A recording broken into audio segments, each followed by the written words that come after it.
Chaos and the End of the Cycle. Now, I've mentioned the work of Peter J. Carroll before, the founder of the Illuminates of Thanateros, a chaos magician, and I mentioned his books, Libanor and Psychonaut. Now, in there, he mentions a theory of the progress of humanity through various great ages or aeons, these being the aeon of shamanism, of paganism, of monotheism, and our current great age or aeon of atheism. And he theorizes that we are also on the threshold of a new aeon, the fifth aeon, whose characteristics are unknown to us, but which will be decided by our actions today and by the ideas we put forth in our own time, which will germinate and come to fruition possibly in this next aeon. Now, certainly this is not the only theory of great ages that we find in the history of spirituality and esotericism and religion. Probably the best known theory today is that of the Hindu Yugas. And this has influenced contemporary traditionalist thought from the school of René Guénon, but it shows up elsewhere. Traditionalism is an influence on Great Britain's Prince Charles. But the notion of the Yugas, or the Kali Yuga, is mentioned in Gordon White's book, The Chaos Protocols, which, if it has a political leaning, would probably be to the left, it being a book of modern chaos magic type thought. Now, according to the Hindu notion of Yugas, there are 4 stages, or 4 great ages, or 4 Yugas.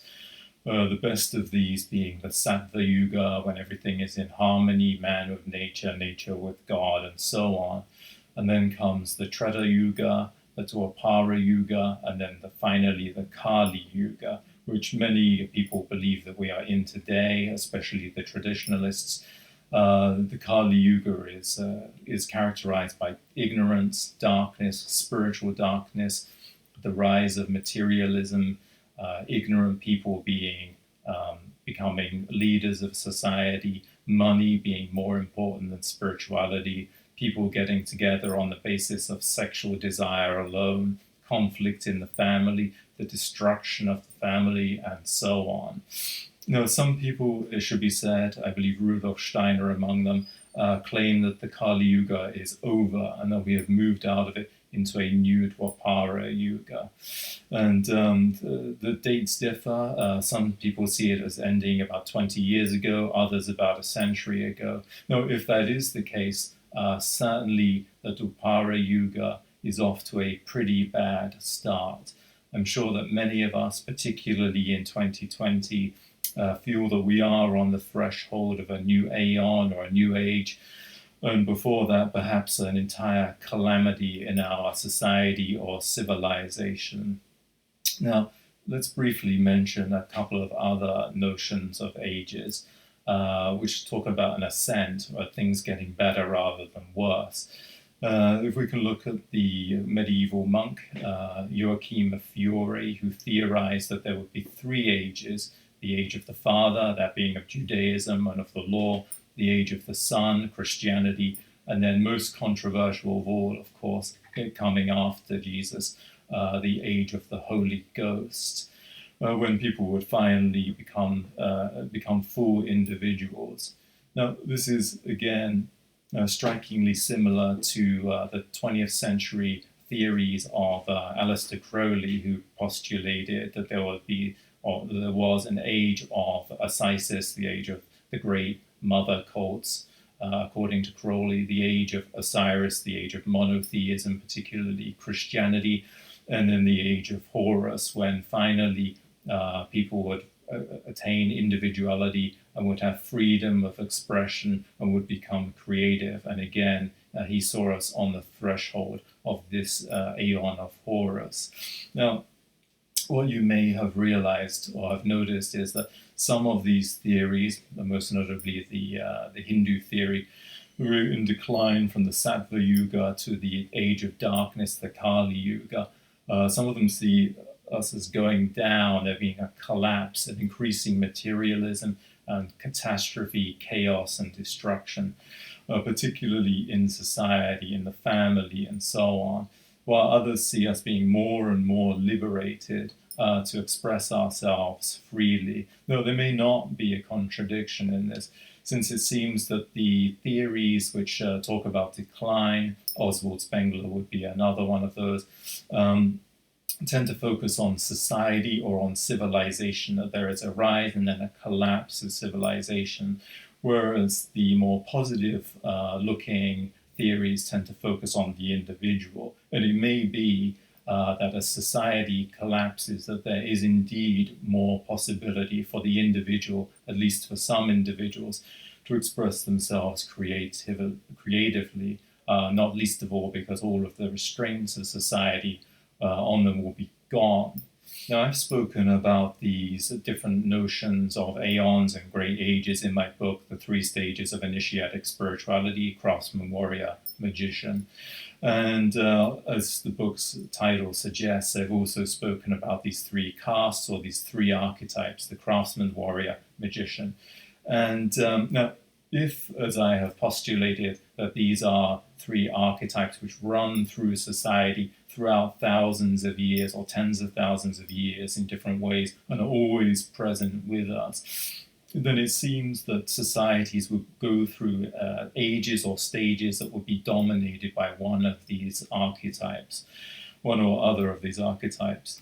The founding of Rome, for example, and its mythology of the suckling of Romulus and Remus by the she-wolf, wolves being associated with warriors, would be the stage of the warrior, let's say. Then the building of Rome, of the aqueducts and so on, would be the stage of the craftsman, and then its decline and collapse and its ideological confusion before its collapse could be the age of the magician, when the ideas are mixed and there is confusion about what these ideas mean. Other periods in time, the Industrial Revolution, the Renaissance, again, might be regarded as the aeon or the stage of the craftsman. Medieval crusades, before that, the age or stage of the warrior, and then the modern period, I would suggest, being the stage increasingly of the magician. Now, there are certainly characteristics of the modern age which suggest the magician. For example, the idea of language is no longer one of truth, but one in society of empowerment, of empowering the feelings.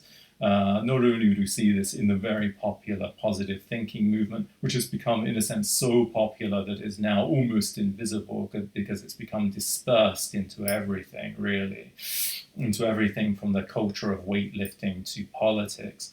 Positive thinking tries to empower us with thoughts, not to get us to think the truth per se. And again, we find this in the rise of the therapeutic state, and with, for example, colleges who are now becoming more concerned not with teaching particular facts or teaching particular historical literature, but with empowering the students, to put the best spin on it, to feel empowered. So perhaps they will not teach certain literature which might have naughty words in it or may have upsetting scenes in it, and we'll just focus on literature that isn't controversial or emotionally entangling for the students.